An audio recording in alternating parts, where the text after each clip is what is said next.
the environment.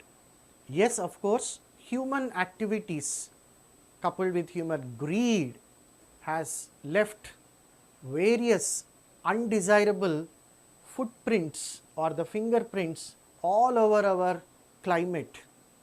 Now these include various factors like the sun's heat getting trapped in the atmosphere more and more and less heat being released into the space like that. At the same time, human activities in the form of urbanization, industrialization, which are actually a byproduct of growing population, correct, have resulted in various environmental pollutional problems. And then changing lifestyles.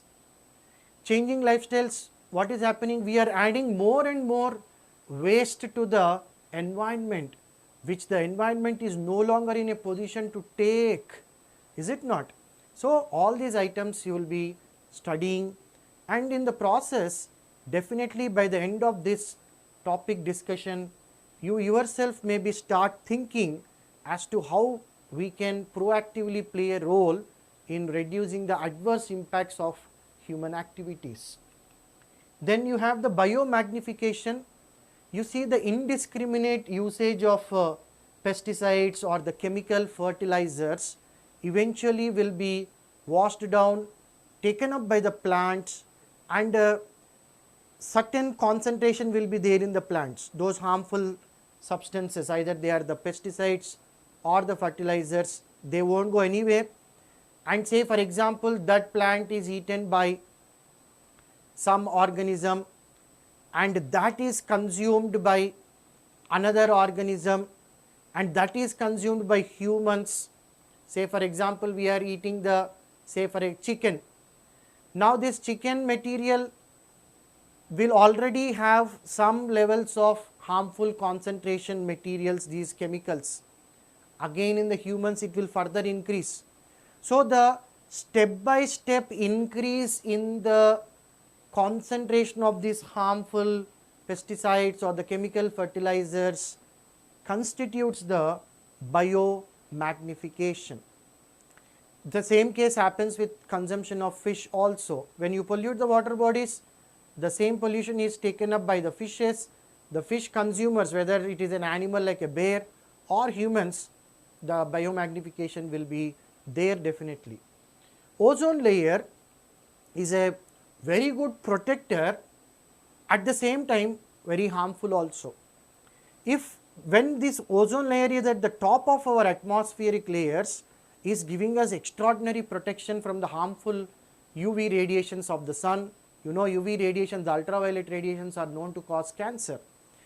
And this same ozone, if it is in the lower levels of the atmosphere, it is very dangerous. Oxygen is required by all the organisms, yes or no? But if the same ozone is there in the lower levels of atmosphere, is quite dangerous. And these UV radiations also, as we discussed, are known to cause various health disorders including cancer. For example, when the UV rays are going to be interacting with the oxygen molecule, you get the two nascent oxygen atoms. The two nascent oxygens once again combine with the oxygen molecule forming the ozone. So this ozone formation in the lower levels is a problem, and in the higher levels of the atmosphere the depletion of ozone layer will take place. That is another problem. So our activities are adversely affecting. How our activities, especially certain chemicals like the CFCs, the chlorofluorocarbons, they accelerate this ozone depletion.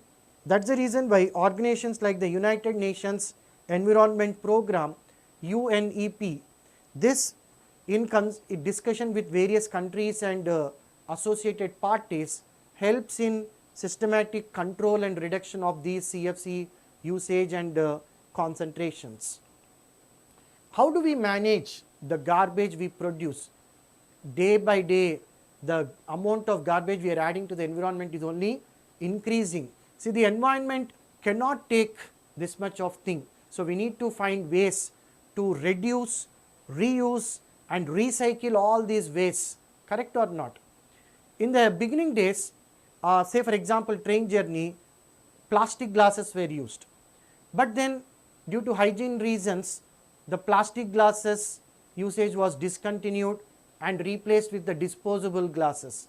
Again the disposable glasses also, they are consuming, some of the materials used are non-biodegradable, then return to the paper cups. Again you are using paper, cutting down of trees. So there are many other factors associated. So we have to take various factors and ensure that we give balance to the environment. Kulhad is another alternative for serving the tea like that. But then again in the manufacture of this we use the clay, which is actually the top fertile layer of the soil. Now again that can cause problem to the growth of plants like that. So we need to find ways where we ensure human development and take care of the environment also, which is called as the sustainable development. Changing patterns in packaging industry are also factors. Disposable cups have their own advantages and disadvantages. Coolers also have their own advantages and disadvantages.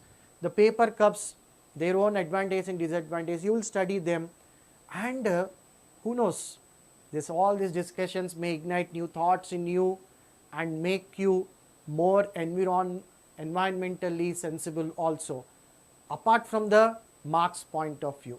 So happy learning, happy solving of the upcoming questions.